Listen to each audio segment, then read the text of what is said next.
Welcome to the Human Capital Innovations Podcast, your go-to source for personal, professional, and organizational growth and development. We hope you tune in often for all things people management, organizational development and change, organizational leadership, and social impact related. Maximize your personal and organizational potential with Human Capital Innovations Podcast.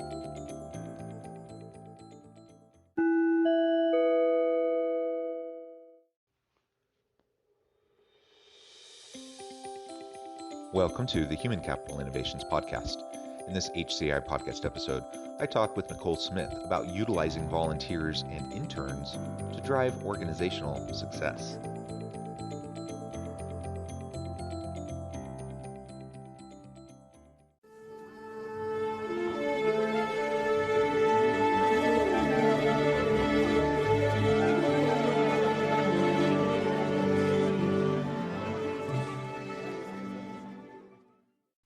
Nicole Smith, welcome to the Human Capital Innovations Podcast. Hi, thank you for having me. I'm thrilled to be here. Yeah, I'm thrilled to have a chance to talk with you. We've been corresponding now for quite a while, and we finally get the chance to sit down and have a nice chat. We're going to be talking today about utilizing volunteers and interns to drive organizational success. I think you really have a unique perspective on this topic. We'll talk a little bit about your book as well as it relates to this. But ultimately, I think we'll just have a really nice exploration about perhaps non-traditional ways to build out your human capital capabilities of your organization. As we get started, I wanted to share Nicole's bio with everybody. Nicole Smith is a Panamanian American workforce development specialist, published author of Game On, Relentlessly Pursue Your Dreams, and the 101 Note-Taking Affirmation Journal series. Motivational speaker, blogger, podcast host of From the Suggestion Box, Navigating Feedback, the Good, the Bad, and the Say What? Say what? Say what? And dancer. You do a lot of things. You wear a lot of hats, right? She earned her bachelor's degree via Division I full ride track scholarship. After graduating, she founded Step It Up, Inc., a nonprofit dance organization. Her experience in sports and entertainment, radio, TV, and performing arts has spanned nearly 20 years, covering the Chicago, Houston, and Miami markets. She has danced and cheered for 4 professional and semi-professional sports teams, has prepared more than 500 interns to enter the workforce, and has inspired crowds upwards of 2,000. She was a contributing writer for The Life of a Single Mom for 2 years, and in October 2020, she was awarded an Emerging Leader Award from Alive Impact Awards for volunteer engagement professionals, and in November 2020, joined the board of the Association for Leaders in Volunteer Engagement. In 2019, she joined the board of the Arts and Business Council of Miami, was listed as one of WLRN's Local Women Who Inspire You, and was selected as one of Legacy Miami's most prominent and influential Black women in business and industry of 2019. What an incredible background. I'm so honored to have the chance to chat with you today. Before we launch into the conversation, anything else about yourself that you would like to share with listeners by way of your background or personal context? No, I think it was all there. That was great. You know, it's fun to see reactions of guests as I read their bios. It says a lot about you, actually, that you get joy out of hearing about your accomplishments, but also I can tell you're a humble person, and you don't take those accomplishments for granted. I think that's wonderful. Anything you'd like to share just by way of your background, personal journey, before we launch into the real meat of today, which is going to be about volunteer and internship management and helping organizations succeed? Yeah, absolutely. So one of the things that really helped me land where I was the fact that I had the opportunity to start a couple of internship programs, grow an internship program, and I actually fell into volunteer management, right? It's one of those professions where, you know, little kids from young are not running around going, I want to be a manager of volunteers when I grow up. Like, that's just not a thing. So I fell into this, and the thing that really helped me become so passionate at the basic level of managing volunteers, interns, is really just respect. It's respecting people, respecting their time, respecting their efforts.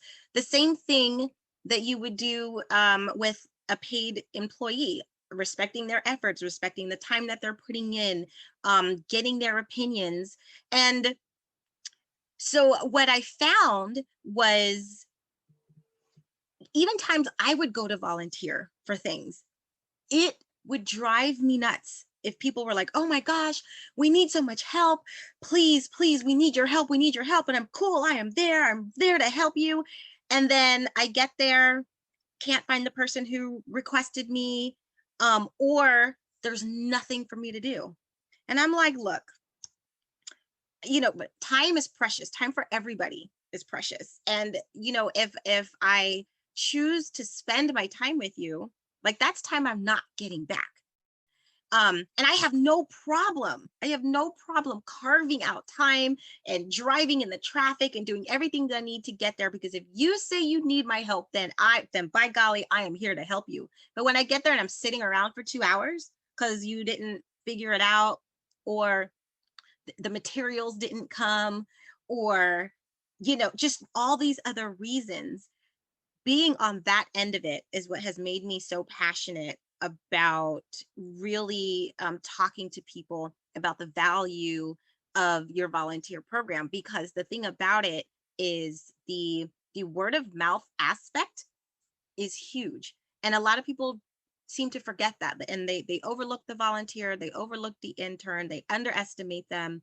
And then but those are the people who are going to tell their friends, whose friends are going to tell their friends, whose friends are going to tell their friends. And everybody knows that that word of mouth marketing is more powerful than anything. You can send a bunch of emails, you can watch a lot of ads, but let your mama say, I tried this, or your daughter say, or your friend say, this product worked really well. They could have seen the ad for it 6,000 times, but because you as a trusted source said you should try it, that will make the difference. So having those mouthpieces as your volunteers and your interns as that mouthpiece in terms of how you treat them is just going to make your company that much better in the community wherever they're going. And so that's where I landed. That's how I became so passionate about this. And just I'm just on a trailblaze to just be like, respect and value your volunteers and interns. They have more impact than you realize. Yeah, yeah. I love that. And I absolutely agree. I think we think about paid employees all the time. Uh, I think paid employees get exploited, used and abused, and aren't treated with dignity and respect often. But Right. but interns and volunteers often are just a complete afterthought, right? Yep. They're completely taken for granted. And so, yeah, absolutely. We need to treat everyone with dignity and respect, honor who they are and Yep. the sacrifice that they're making to be there. You're not paying them a thing. They're there out of their own goodwill, and there are choices. There's a marketplace of volunteering, right? There's so many Yes. different institutions and organizations that need volunteers, and so if they have a bad experience with you, they're going to move on, and then you're not going to be able to tap into that again later. I've had similar Exactly. experiences as you've described, both as kind of a like going to an event to volunteer, as well as even things like being approached to be on a board, a nonprofit board, or things like that, Yes. where I've had similar types of experiences. And like you, I'm very happy to carve out some time to give back, to help others. But I do want to make sure that my time is not taken for granted and that it's utilized in some meaningful way. And if it is, I'll give more of my time. But Exactly. when it's not, then that's when I'm going to start pulling back and I'm going to start putting my attention somewhere else. So yeah, absolutely. I think that's something we really, really need to be taking, good care of, that fostering that kind of an environment for volunteers and interns. As we get started, perhaps we can start by just defining a few terms. What's the Okay. difference between a volunteer and an intern?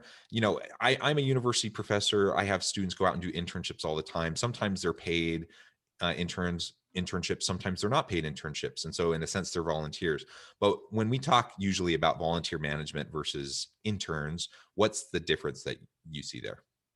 So one of the biggest difference is the fact that when can be paid and when cannot. So that's a huge difference. Often, depending on the organization, depending on the type of organization and how it's set up, volunteering tends to be a little bit more flexible, whereas your internship program is definitely more structured. And the Department of Labor has a lot more to say about an intern and an internship program than it does about a volunteer program. So that's kind of the two largest difference that you'll see is really the flexibility. Sometimes depending on the organization, the level of assignments that they have. But if an organization is doing it right, they can have high level assignments, but that's a whole nother story. But the biggest thing is the fact that volunteers, by nature of the actual term, if they are not getting paid, whereas your interns can be volunteers if they are unpaid, but they also have the opportunity and the possibility to be paid. Yeah, and the structured nature of it, and also volunteers tend to be more short term versus internships are more structured, more long term, at least for a series of months. Obviously, volunteers may show up to just an event. They may volunteer in the office on a repeated basis. There's a lot of different ways that this can shape up. But you made a really important point. Maybe we can drill into that just a little bit. And that is, these resources are often vastly underutilized within organizations. How often do we hear about the caricature of an intern, who's just the person going around getting coffee for everybody? Right? There's a reason why that's my hide. I know. So that's a stereotype. It persists, and I'm sure there's organizations where that happens. They're just the people running mail, the people making copies, getting coffee for people, taking lunch orders, whatever.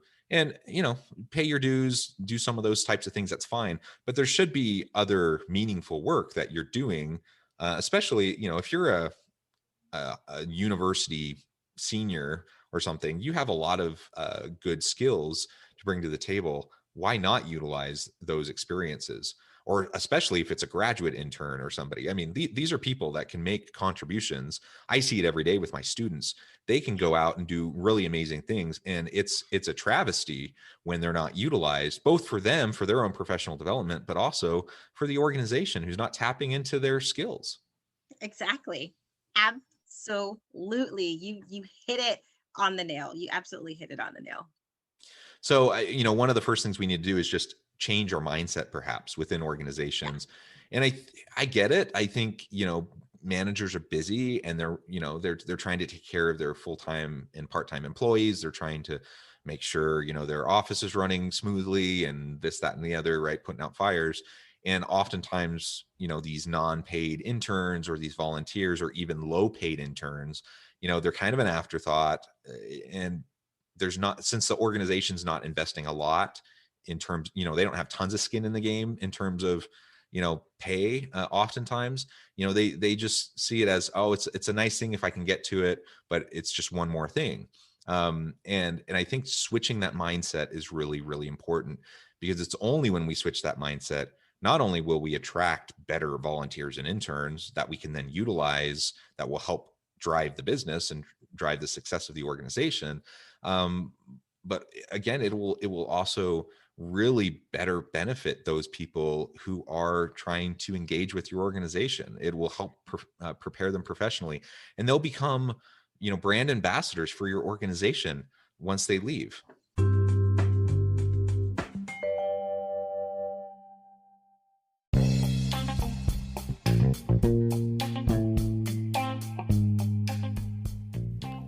I'm excited to announce the publication of my new book from HCI Press, The Alchemy of Truly Remarkable Leadership: Ordinary, Everyday Actions That Produce Extraordinary Results. Consider how the nature of work has shifted over the past 50 years. With increased globalization, rapid technological advancement, and the shift in economic composition, the average job of today looks very different than the average job of 50 years ago. What will the jobs and organizations of tomorrow look like? Moreover, what does this all mean for organizational leaders? What are the core competencies and capabilities of organizations and their leadership that are prepared for continued disruption and geopolitical and socioeconomic shifts? Regardless of what the future holds, increasingly, leaders need to be socially minded, data-driven, decisive, champions of talent, and disruptors of the traditional notions of leadership, teams, organizations, and work. The alchemy of truly remarkable leadership will help you to explore your own leadership competencies and capabilities and consider ways to apply and implement them into your workplace and personal life.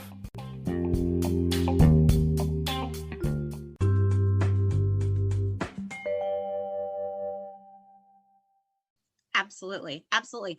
And so, I've talked to several people before who they're like, oh, we need we need extra help in the office. Da, da, da. And I'm like, oh, well, why don't you get an intern? And the initial response is like, oh, interns. Oh my gosh, and there's these preconceived ideas that they're lazy and that they're unreliable, or even especially, and one of the things that people will do with volunteers and interns is, oh, well, we won't pay somebody to do that. We'll get a volunteer or intern to do it. You are not technically by law allowed to do that. So I caution anybody who that has run through your mind, right? That they have nothing to offer. They're entitled and they're lazy. And I'm like, well, what interns have you been dealing with? Because the ones that I've had phenomenal interns. But the thing is, you get out what you put in, right? So if you plant a seed of you matter, your opinions are valued, and hey, what are you learning in university that could be applied here, right? And take a look at this. What do you see? What are you learning about in school? How can we look at this differently? Dive into this. Those projects that everybody wants to do, but like you said, they're trying to run their department, so they don't necessarily have the time. But it's like, man, I wish I had time to sit down and do this. At our organization, we've done that a couple of times with several different interns, and the result has been phenomenal. They have saved us money. They've changed processes. They've introduced things to us that we had no idea even existed. It was like, tick, what? They're on top of the newest things that are happening. They are full of ideas. And today's students who are coming into the workforce, they more than ever, they want their work to be meaningful. So not only are they doing things and bringing new thoughts and ideas, but it's coming from a meaningful, like, how can we impact our community? How can we impact it? How do I know that I'm making a difference? But if you only give them the option to go get the coffee, how are you ever going to know? And quite frankly, if you showed up every day and somebody just kept telling you to go get coffee, you're going to die a little bit on the inside. You're not going to want to contribute. You're not going to want to, you're just like, oh my gosh. And then what does that trigger? It's just like, I'm not encouraged to continue, even showing up early if all I know is I'm going to get coffee, and then I'm going to be berated because, I didn't put 2 sugars in it or whatever. I don't know. But, if you're inviting them into the meetings, pulling the curtain back behind certain things. I mean, I'm not telling you to, invite them to the financial meeting that's going to determine the future of the company, but maybe, and then kick them out when it gets to the good stuff. But, invite them in, let them see how decisions are made, have conversations about what happened in the meeting afterwards. I've had so many ideas that I've been able to implement just because the intern sat and was like, well, have you ever thought about this? Or we did this. And it was like, what?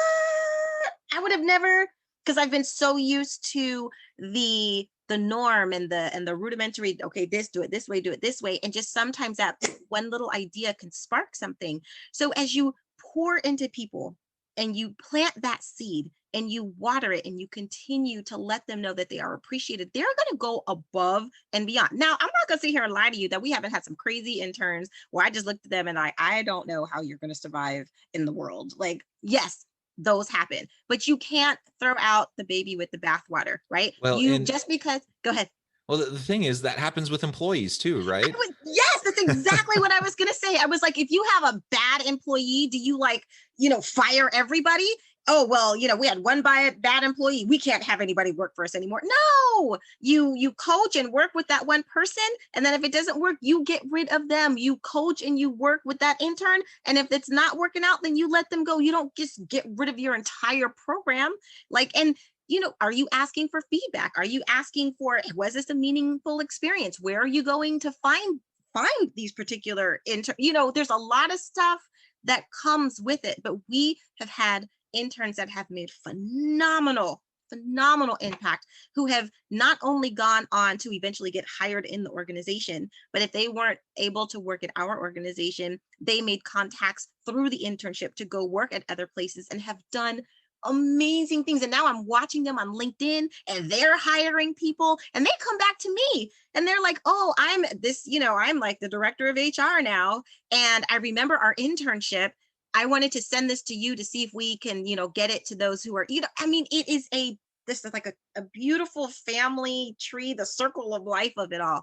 But I guarantee you, if you treat them like crap, then you have potential just walking out the door over and over and over, as opposed to building them up, nurturing them, getting them into the fabric of your organization. And it also helps with your DEAI, right? You're providing an entry point for people. You can grow them up, nurture them, build them. And now when you're getting to places where you're starting to hire, you have people who you already know love the organization because they interned for you, especially if they're interning for free and they've stayed for a while, right? So not only you have people who are invested, you have people who have institutional knowledge. Now, when you're getting to those entry level or like mid-level positions, you have people who already know, and you're growing them up. You're not always having to constantly go outside and start all over again and readjust the culture and get people readjusted. You can continue to grow from the inside. But if all you're doing is giving them coffee, get a coffee maker, because the value that they bring is so much more powerful and impactful than you would ever know. And that's just on the intern side. Volunteers, don't let me get started with them. A lot of volunteers, depending on the organization that they're with, they've retired, which means they are bringing a lifetime of experience. You all know that movie, The Intern, with was it Dustin Hoffman? I think that was his name. I have to remember, but it was the movie The Intern. And all the life experience. These people are retired executives at the top of their game. And when they come and, you invite them in to volunteer, and the knowledge that they have, you could you'd sit and have a discussion with them, and they could be like, oh, well, did you think about this? And you were like, I had no idea, because I just started the job. I'm here for 5 years. You have 20 years behind you. Maybe, tap into it. Ask them. They are more valuable than just can you go clean out the closet, right? It's like, come on, tap into the resources that you have. Tap into the and it just aggravates me when people just blow them off. Oh, it's just like, Yeah. oh, volunteers, interns, oh, what do they know? And I'm like, why do people get this idea that, especially with volunteers, because they're volunteering their time, that they're idiots? Like, I don't know where that misconception came from. Oh, well, oh, the volunteer. Like, and I have volunteers that are like chemists and, doctors and stuff, that takes me way past any. And so we bring them and we ask their expertise, tap in. That is free expertise, walking around your halls, and you're just like, oh, can you just go get me some coffee? When they could have literally have been like, well, I can make you 3 coffee makers, but since all you want is a cup of coffee, let me just bring that to you. Yeah. And I think part of it, like we were talking about, it's, the limited resources of organizations and the short-sightedness, Yeah. instead of seeing interns and volunteers as a way to fill out your human capital bench, right? To provide Yep. more opportunity to do more things, you see it as a strain on existing resources and a strain on your time as a manager, because of that false narrative in your mind, that mindset. Yep. You're not utilizing it. You're not treating them with respect. In fact, it's very disrespectful the way they often get treated. Yeah. But even just from the pure hard business case of it, it makes no sense. It's just so short-sighted. And so we absolutely need to take a second look at our volunteer programs, our internship programs within our organization. Something else that I do at my university and all of my courses is that I have my students do consulting projects for organizations in the community. And so it's kind of like a mini internship / volunteering, but they're Right. these volunteer consulting projects. And sometimes I have the same thing where organizations are like, I don't know, this is going to take my time.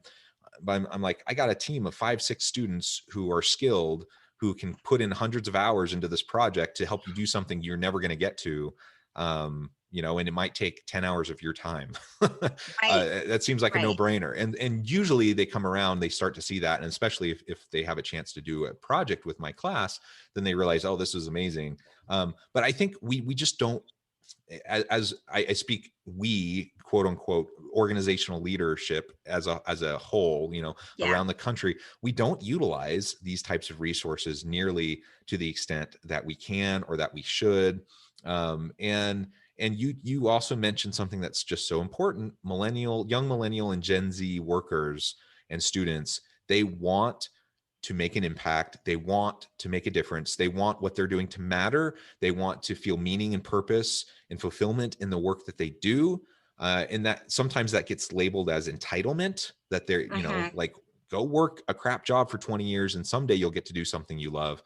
Right. They're calling BS on that. And they're saying, no, Right. I'm not going to do something that's horrible for most of my career and then wait to do something meaningful when I'm near retirement. And I completely agree with that.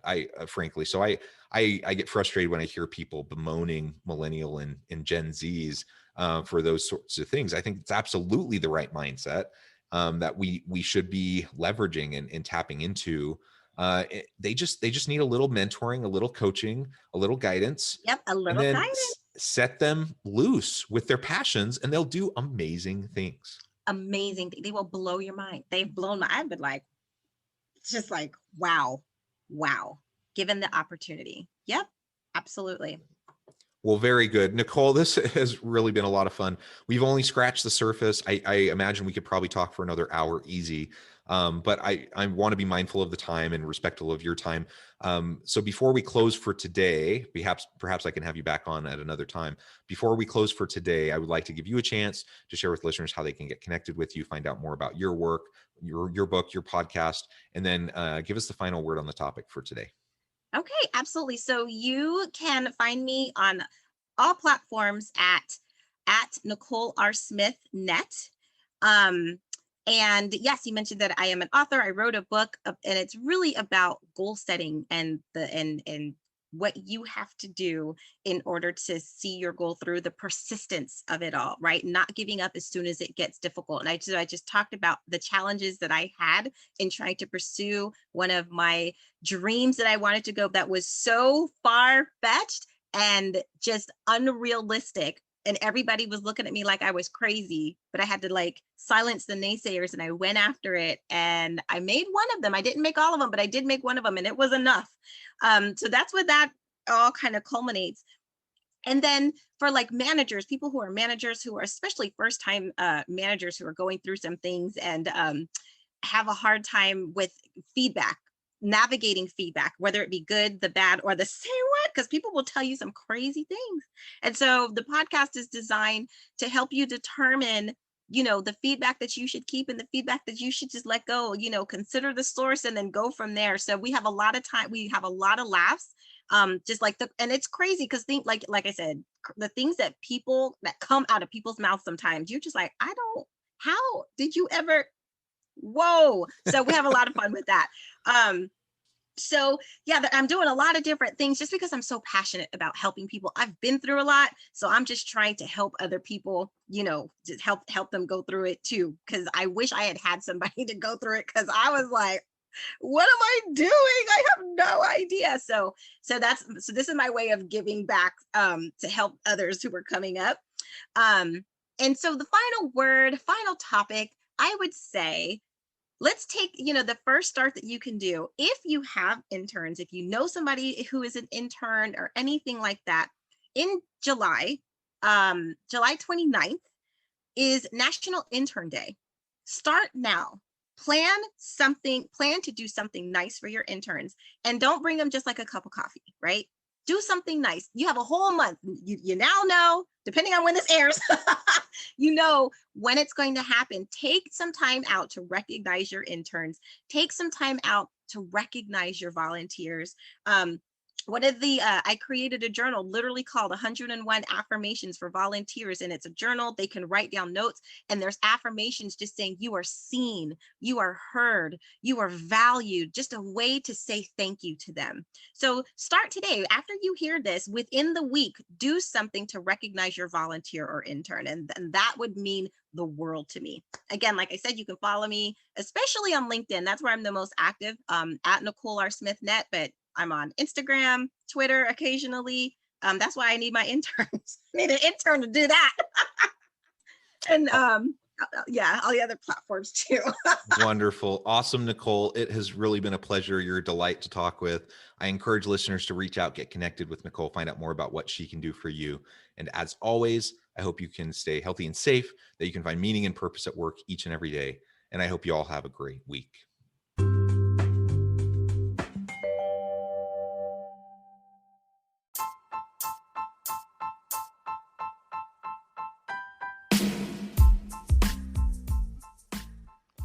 We are excited about the launch of HCI's new magazine, Human Capital Leadership. Human Capital Leadership is a free, interactive e-magazine designed to help individuals, leaders, and organizations find innovative approaches to maximize their human capital potential. We will be publishing issues quarterly in August, November, February, and May. Check out the first issue and let us know what you think.